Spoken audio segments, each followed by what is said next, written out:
मेजो मामा का गांव। हालांकि मैं जिन बंगालियों को जानती थी वो इसका उच्चारण हमेशा झ करते थे, लेकिन मुझे चैताली जी ने बताया और ठीक करवाया कि वो ज है, कम से कम लिखित में। तो मैंने सोचा कि वो ओरल और लिखित का जो है अंतर होगा। मेजो मामा का गांव। दोस्तों नमस्कार, सुनिए कहानी। वह पहुंचते पहुंचते धूल का ऐसा बगुला उड़ा कि लगा आगे अब कुछ भी दिखना मुश्किल हो जाएगा। धूल किचकिच उसकी आंखों में भर गई। कॉन्टैक्ट लेंसेज बुरी तरह चुभने लगे। आंखों से ढेर सारा पानी बह निकला। की बोलो, माँ ने उसी व्यग्रता से पूछा जो अजपा की हर हरकत, हर मुद्रा को लेकर उन्हें घेरे रहती थी। धूल, बस इतना ही अजपा ने कहा। कहते ही उसने भीतर से कोई प्रत्युत्तर सुना कि दिक्कत ये नहीं है कि धूल का बवंडर उड़ रहा है, दिक्कत ये है कि उसने कॉन्टैक्ट्स लगा रखे। हालांकि रास्ते भर हरियाली बिछी हुई थी। दक्षिण बिहार का गंगा पार का इलाका, जहां मिट्टी कुछ काली भी थी कुछ बलुई भी, उपजाऊ इतनी की पैदावार थी। रास्ते भर टोकरी में केले के पत्ते बिछाए धूधुल और परवल बेचते तरकारी वाले। की भाव, अजपा ने अपनी नौसिखिया बांग्ला का कुछ प्रदर्शन किया। सोमदत्त की माँ कुछ रीझी। की बोलो, तुम ना नेनुआ न तोरी, पारोल न पाटोल। की नेबो, थोड़ी सी और गलत बांग्ला और थोड़ी सी और रीझी हुई उनकी हंसी। की होबे तो तरकारी निये, पटोल भाजा, बेगुन भाजा, सब बोला आछे तापस बहू के। और फिर सास बहू की एक सम्मिलित हंसी जिसके ताल मिलकर भी नहीं मिलते थे। नई बहू के शाखा पोला की छन छन के बाद भी नहीं। उनका बेटा ब्याह लाया था अंग्रेजी स्कूल कॉलेज में पढ़ी एक अल्हड़ लड़की को, जिसे बांग्ला साहित्य, समाज, संस्कृति, कला, खाने पहनावे में कहीं ज्यादा दिलचस्पी थी बनिस्बत कुछ भी पकाने, खिलाने और परोसने की। সেই ভদ্রলোকের জীবन उसे हमेशा खींचता रहा था अपनी ओर। कभी कभी वह सोचती, क्या वह हिस्सा है उसका, या देख भर रही है उसे दूर से। एक हड़बड़ाहट में, हल्की सी एक घबराहट में उसने अपना सनग्लास निकाला और पहन लिया। लेकिन धूप चश्मे के पीछे भी अचानक कुछ तन आई भ्रिकुटी का तनाव बना ही रहा, बल्कि उतर आया हौले हौले आंखों में। आगे मिट्टी की पगडंडी, प्यारी सी घुमावदार, एक ओर कटे हुए खेत, दूसरी ओर पकते हुए खेत, तीसरी ओर कटने को तैयार खेत और एक ओर बोए जाते खेत। गांव उगुक कर आते धान की बोरी था। गांव चावल और गेहूं का बंटवारा था। गांव पुश्तैनी जमीन जायदाद में सबका हिस्सा था। गांव चावल से बनते मूढ़ी की मरमराहट था। गांव पुराने पोखर की मछली का स्वाद था। गांव एक पुराना मंदिर था। गांव एक पिकनिक स्पॉट था। কালকে সবাই যাচ্ছে काली बाड़ीते पूजो दीते, अनुष्ठान देखते। सोमदत्त की माँ ने पहुंचते पहुंचते अतिरिक्त उत्साह से भरकर कहा था। शादी को अभी साल भर भी नहीं बीता था और उनके अपने ढेरों शौक थे। नतून बधू के लिए एकटा छोटो मोटो यज्ञ करते कहकर उन्होंने नतून बधू की ओर भरपूर मुस्कुरा कर देखा। उस मुस्कुराहट में प्रेम का आश्वासन था, उम्मीद की तृप्ति थी। अजपा ने भी डरी डरी सी एक उमंग, अजपा में भी एक डरी डरी सी उमंग थी। एक गुनगुनाहट सी बजती, तरंगित होती, उसकी देह में कहीं थिरकती। अपने भरसक उसने पूरी तैयारी भी की थी। सिंदूर टीप, शाखा पोला, चूड़िया पार्की, हलूद रंग की टह टह साड़ी नहीं मन भी गेंदे के फूल सा खिला था, जैसे ढेरों ढेर हरी डंठले हो आसपास उसे सहेजे रखने के लिए कि मुरझाए ही नहीं। सच गांव भर की औरतों ने फूल सा जैसे उठा लिया हो उसे। देवी साज और तुम्हार बोर साज आनंद होएछे, बेश भालो। आह, कितना मीठा आलिंगन। मन भी केले के फूल सा हुआया था, खिला हुआ, ढेर सारे हरे पत्तों से घिरा हुआ। किंतु देखती है जब भी पति की आंखों में न पति मिलता है न प्रेमी। आखिर हुआ क्या, हो क्या रहा है? कोई शिकायत है तो कह दे उससे खुलकर।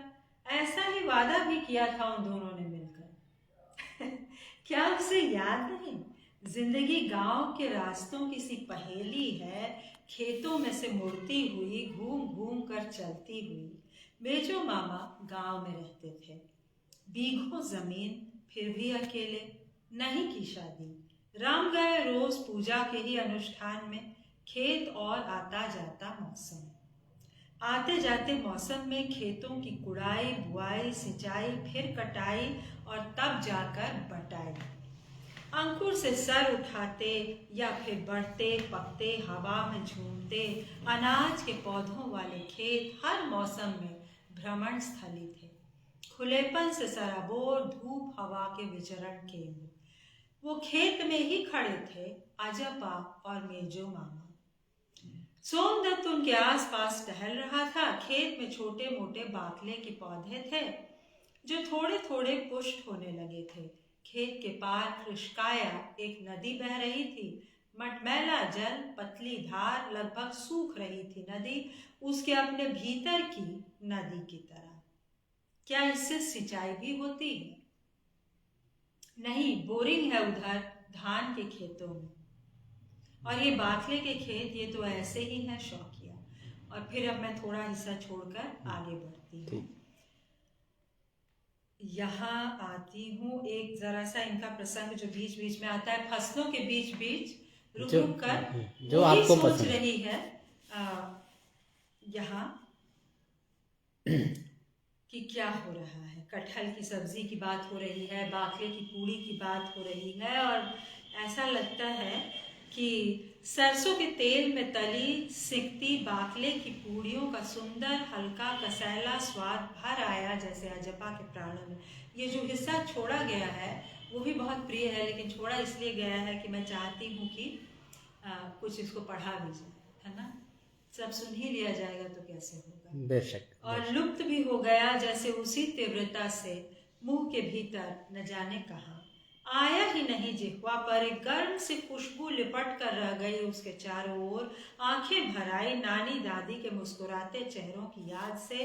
बीता जमाना सच, अभी तो माँ कितना कम जाती है गांव, और गांव के घर में इसी बाकले बंगले की पूड़ी खिलाई जाती है गर्भवती महिलाओं को। माँ कितनी बार पूछ चुकी है ना सच? ओह, अगर सच है इतना कुछ तो फिर झूठ क्या है? सोमदत्त का प्यार झूठा कैसे हो सकता है? सोमदत्त का प्यार, अजपा के पीछे पड़कर शादी की थी उसने, फिर क्या हुआ? जब विरोध करने वाले दोनों परिवारों ने स्वीकार कर लिया तो फिर सोमदत्त की कौन सी नाराजगी दीवार बनी खड़ी है उनके बीच? क्यों रहता है वह इस तरह कटा कटा? और फिर आती है ढेर सारी बातें, और हम बार बार लौटते हैं हम जहाँ है गांव। हरियाली भी एक थेरेपी है, लेकिन हरियाली से भोजन उगाना आसान नहीं।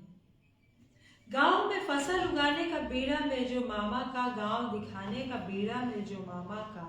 गांव एक कस्बाई हाई स्कूल, गांव एक सूखती नदी, गांव बीघों की जमीन पर बारिश का इंतजार, गांव चोरी छिपे कुदाल कुदाल बढ़ते कुछ खेतों का विस्तार, गांव नए बने पक्के घर में मिट्टी का लिपा पुता आंगन, गांव गदले पड़ते पोखर में छिटाता मछली का जीरा, गांव अचानक आती बाढ़, गांव दहते खेत, बर्बाद फसलों की टेलीविजन पर आती खबर, गांव फिर से पानी के जमे पुराने गड्ढों पर चचरी का पुल, गांव कीचड़ सने खेतों में दोबारा खेती, गांव गाय का धारोष्ण दूध।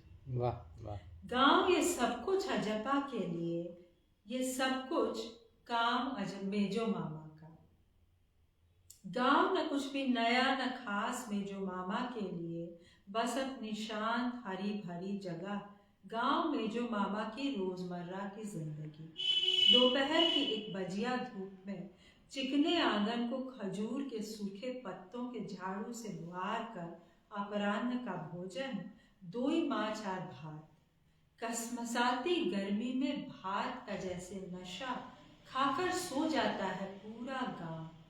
भात जैसे महुआ की शराब, मछली के कांटे, मोटी सी रोहू मछली का चर्बीदार मांस। पायशेते मिष्टी एकटू बेशी, किंतु पायशी नहीं, सब कुछ मीठा ही मीठा अजपा के लिए। सोमदत्त के लिए दोपहर की अनमनी गुनगुनी नींद, जरा सी आहट पर उचटती नींद अजपा के लिए। शाम रात में जो मामा से गांव की कहानियां अजपा के लिए। आस पड़ोस नाते रिश्तेदारी अजपा के लिए। एकाकी जीवन, शादी की नकार, काली की आराधना, अपने में ही किस्सों की भरमार। जिस पर अंतहीन किस्से गांव के लिए नई बहू, बहू के लिए नया गांव, सब कुछ नया नया, पुराने किस्से भी नए नए। फिर भीतर क्या है इतना पुराना लगता हुआ, पुराना पड़ता हुआ, जैसे ढहने को तैयार कोई हवेली जिसे मरम्मत चाहिए अभी अभी। এই যে এসে গেল আমাদের পদ্মপুকুর, সকালে অনেক ফুল হয়ে এসো দেখতে, তবে না খুব সুন্দর দেখা যায় सूर्योदय। কি ভালো বাতাস এইখানে। इतनी बांग्ला तो लोग समझते होंगे ना? बहुत आसानी से। हाँ, बातास कितनी सुंदर हवा। हवा बातास, की सुंदर बातास। एक बात मैं कहना चाहूंगी कि इतनी बांग्ला का इस्तेमाल सबसे पहले तो कुणाल सिंह ने हाल के समकालीन लोगों में किया था, सनातन बाबू का दाम्पत्य में, और बाकी अभी हाल में जो उनका उपन्यास आया उसमें भी खूब बांग्ला है। आउशविट्ज, ठीक है, बांग्ला तो हाउस होल्ड की भाषा है हिंदी वालों के लिए। कोंटा माछ खाबी, कोंटा माछ को खानो खबर बोलो ना, फिर वही सब बातें होने लगती हैं मीठी मीठी, कितनी अच्छी। कई बार बदली मल्लाह ने जाल की मछलियां, आग की मौजा, खूब बालो होय छे, माछगुलो इत्यादि इत्यादि। मछली की चिकनाई पर चूल्हे की राह लगाकर चोइयां उखाड़ना, काटना टुकड़े गोल गोल। आगे प्रकरण चलता है, क्रोशिया की खटखट, क्रोशिया का जाल, जमते दही पर बिछा रुमाल, गांव पोखर किनारे खजूर के झुरमुट में डूबता सूरज, भोर की पहले असाई किरण, गांव धीरे धीरे धूप का शिकार, सूरज का साम्राज्य, गांव मौसमी फलों की कलियों पर हवा की अटखेली, गांव टिमटिम तारों से भरा आकाश का विस्तार, गांव दो अनजान आंखों से देखी जाती एक तस्वीर। मुझे लगता है कि मैं यही छोड़ देती हूँ क्योंकि अभी पन्ने बहुत हैं। ठीक, मैं इसको फिनिश कर दूं। बस एक सेकंड, अंतिम 3 वाक्य मैं पढ़ती हूँ, वो भी गांव ही के बारे में जी। अंतिम 4 वाक्य मैं पढ़ देती हूँ। उस रात पहली बार जाने कहाँ से ढेर सारी चिट्ठियां लेकर ढेर सारे कबूतर अजपा के पास आते रहे, महलों से, झोपड़ियों से, राजमार्ग और आम रास्तों से। आखिर उसके नाम की कोई चिट्ठी कभी पढ़ क्यों नहीं लेता सोमदत्त? गांव एक बार फिर ढेरों बिना पढ़ी चिट्ठियों का कुलिंदा, मन के भीतर जमा बातों का ढेर, दिल में ठहरा तूफान।